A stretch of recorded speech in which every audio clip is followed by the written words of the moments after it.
bring the floor back up?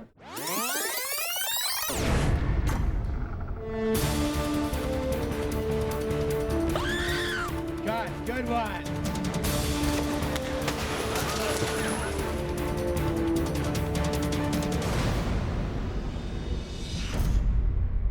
This is the scene where we meet Gwen Stacy, this beautiful high fashion model who's on a commercial shoot for, oddly enough, copiers. Okay, Gwen, I've got a secret. It's my copier. What is that thing doing in my background? There's been a construction crane accident that takes place across the street from her location, and a giant girder slams through the office floor that she's working on. Crashes into the building and almost demolishes everything, leaving Gwen Stacy plummeting outside of the building to be saved by Spider-Man. What happens is that an I-beam from a crane comes through and takes out all the windows. That's the first step. 3, 2, 1, go!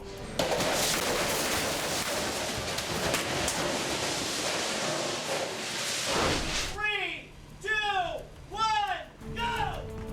And then the second phase is the crane comes through, the crane arm comes through and takes out the second floor. That the I-beam has gone through the first floor, or we'll call it floor 80, and now the crane has gone through floor 79 and dropped that whole floor, which in reality is just all steel and styrofoam, held up by hydraulics. Everybody stay clear. Before we decide on the angle that we're going to settle on, a lot of things are taken into consideration. We start with the height of the stage and see what we can get in that room. And then we know that our actress will have to be hanging over the side of the building. We'll have to shoot an up angle, so we have to take that into consideration. So we subtract those pieces from the height of the grid and the stage, and then we know our maximum angle. Now in this case, it was about 30 degrees. So then we'll test different things. We'll test chairs rolling down. We test the actress rolling down to make sure the 30 degrees is adequate. Well, the real goal of the timing of the chairs is this. We want to be with chairs alongside her. She stops and we follow them over. That's really the idea. So I need a retiming of the mechanical effects team. You know, they were supposed to go over the edge in 16 feet. That one got hung up on something. Okay. Try and let them go all the way down to the black if you can.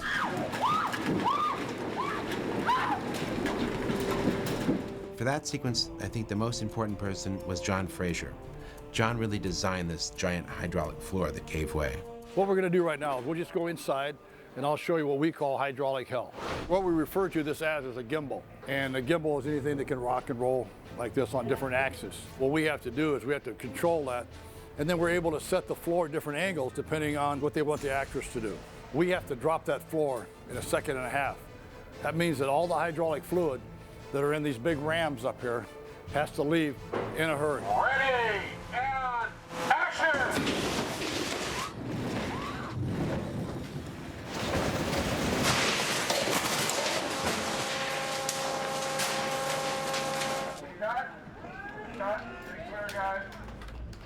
We had 55 people for 3 weeks. This was all done in 3 weeks. We engineer it, we'll talk it over, see what's best for this shot, make sure that everything is not going to bend and tweak, and then we bring in our welding crew, and 3 weeks later, you're looking at one of the larger gimbals that we've made. There's 1,000 feet of 2-inch diameter hydraulic hose. In a normal theme park ride where it just kind of moves back and forth for any ride, this is 10 times the power required to move all this fluid at one time. Bryce was a real go-getter. She was willing to be put into these very, very dynamic stunt situations and didn't complain once. I had a great second unit director in Dan Bradley who helped me, and a great stunt coordinator, Scott Rogers, who really rigged up all these stunts with Bryce. It's amazing. We have, Bryce out there on a little wire and it's like, okay, run toward us and we're gonna drop the floor before you make it to safety. And she was like, okay. What's so great about movies is you get to really experience these crazy, crazy incidents, like accidents. You know that you'll be 100% safe because Sam in particular, he's very cautious with his actors and he really protects them. The whole sequence is really about putting her in peril, so you have to put her in peril. The floor drops and she has to hit the ground, and then she starts sliding, and then she has to actually slide over an edge. Well, there's really no way to fake that. If you just hang on a wire, it looks like you're hanging on a wire, so she has to kind of hold herself a little bit, and she took it. I mean, the more we dished out, the more she took, and you know, she didn't cry about any of it. At this point, it only drops maybe that far. Right. So obviously out there, it drops. As you run forward, go ahead and come forward. I'm just doing that. I won't even pull you, I'm just keeping the slack. And if for any reason it was to fall, I just got hold of you. You can't go.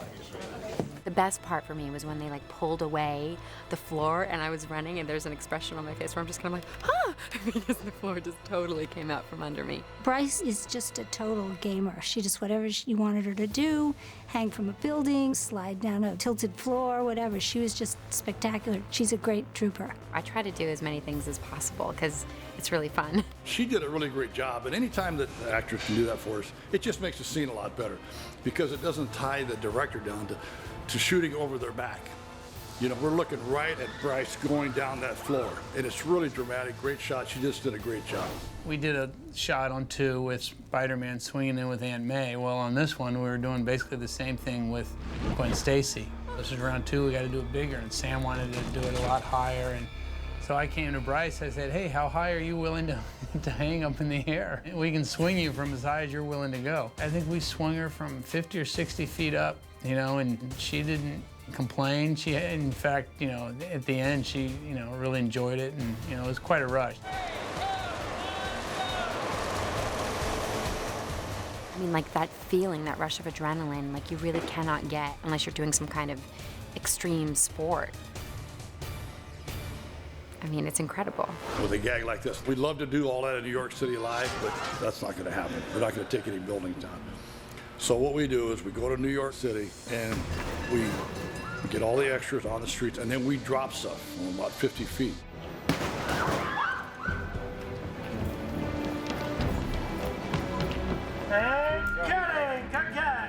We made rubber television sets, we made rubber desks, we made rubber chairs, breakaway glass, rubber glass, everything we could think of that we could drop on the street and have people running around.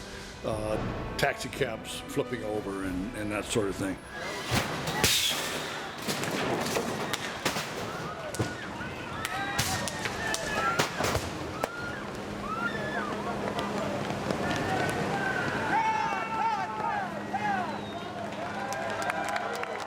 Now we have that in the can, as they say.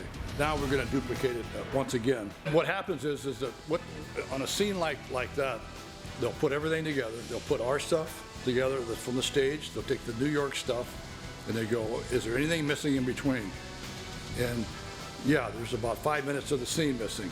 Well, that 5 minutes of the scene will generally be a quarter scale model of that whole, of the building, of the crane, and that ties it all together because there's no way that you can do all of that.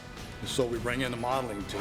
Today we're taking a 6-scale building and we're running a modeled version of the crane through a floor of the building. This shot was built from scratch.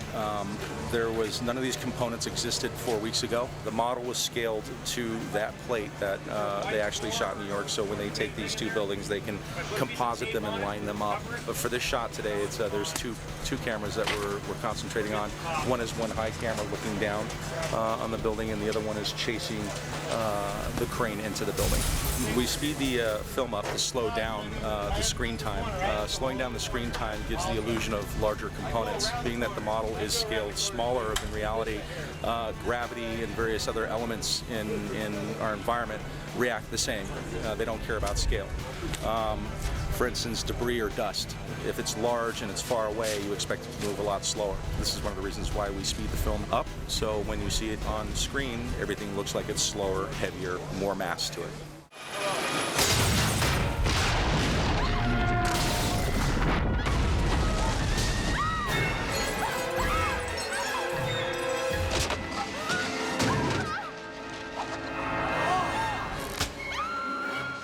The publishing house. It was a lot of fun, and it took an effort from, let's say, coast to coast to pull this off.